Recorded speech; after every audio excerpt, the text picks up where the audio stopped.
তো চালু হতে চলেছে বাংলায় যুবশক্তি ভরসা কার্ড। এই মাসে ঢুকবে 3,000 টাকা। অনলাইন অফলাইন সবাই কিন্তু টাকা পাবে না। কারা কারা পাবে আজকের এই ভিডিওতে তোমাদেরকে আমি একদম খোলামেলা আলোচনা করে সমস্ত কিছু ডিটেলসে জানিয়ে দেবো, ঠিক আছে? যেমনটা আপডেট এসছে তোমাদের সঙ্গে একটু আগে আপডেট পেলাম, তো এখনই শেয়ার করে দিচ্ছি, ঠিক আছে? তো চ্যানেলে যারা নতুন রয়েছে চ্যানেলটিকে অবশ্যই সাবস্ক্রাইব করে পাশে থাকা বেল আইকনটি প্রেস করে অল নোটিফিকেশনটা অন করে দেবে। ভিডিওতে একটি লাইক দিয়ে দেবে অবশ্যই, ঠিক আছে?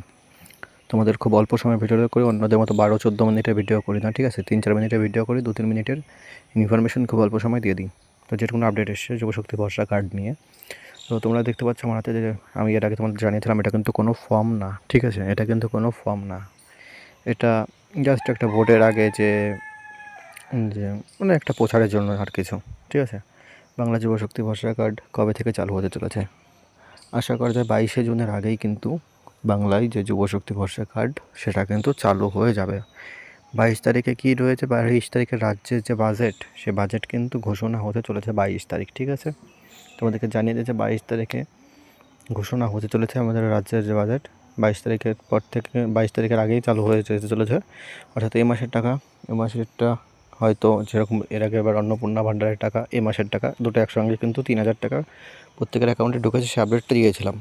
তো ঠিক সেরকমই কিন্তু যুবশক্তির টাকা এর আগের মাসে 1,500, এর মাসে 1,500, মোট 3,000 টাকা কিন্তু অ্যাকাউন্টে খুব তাড়াতাড়ি কিন্তু ঢুকতে চলেছে, এরকমটা কিন্তু আপডেট রয়েছে আমাদের কাছে, ঠিক আছে? আর কারা কারা পাবে এই টাকা, নতুন করে কারা আবেদন করতে পারবে? 18 থেকে না, সরি 18 থেকে নাও, 21 থেকে 40 বছর, 21 থেকে 40 বছরের মধ্যে যাদের বয়স রয়েছে, 45 বছর, সরি 21 থেকে 45 বছরের মধ্যে যাদের বয়স রয়েছে তারা কিন্তু আবেদন করতে পারবে এই যুবশক্তিতে, ঠিক আছে?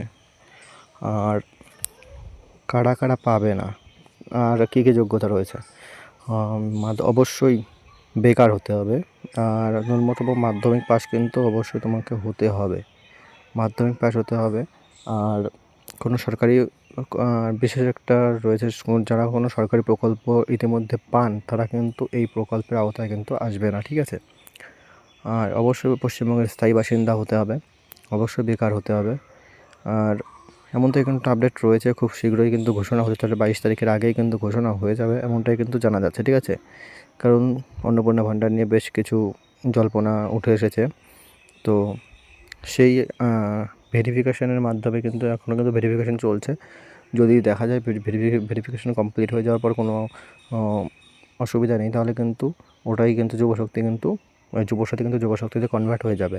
আর যদি কোনো প্রবলেম থাকে তাহলে কিন্তু আবার অনলাইন অফলাইন দু জায়গাতে কিন্তু ফর্ম ফিল আপ যে পোর্টাল সেটা কিন্তু খুলে দেওয়া হবে, তখন কিন্তু আবারও কিন্তু অনলাইন বা অফলাইনে কিন্তু তোমাদের ফর্ম সাবমিশন করা লাগবে নতুন করে, ঠিক আছে? এমনটা কিন্তু আপডেট ছিল, তাই তোমাদের সঙ্গে শেয়ার করলাম। ভিডিওটি ভালো লাগলে অবশ্যই লাইক দিয়ে চ্যানেলটাকে সাবস্ক্রাইব করে পাশে থেকে বেল আইকনটি প্রেস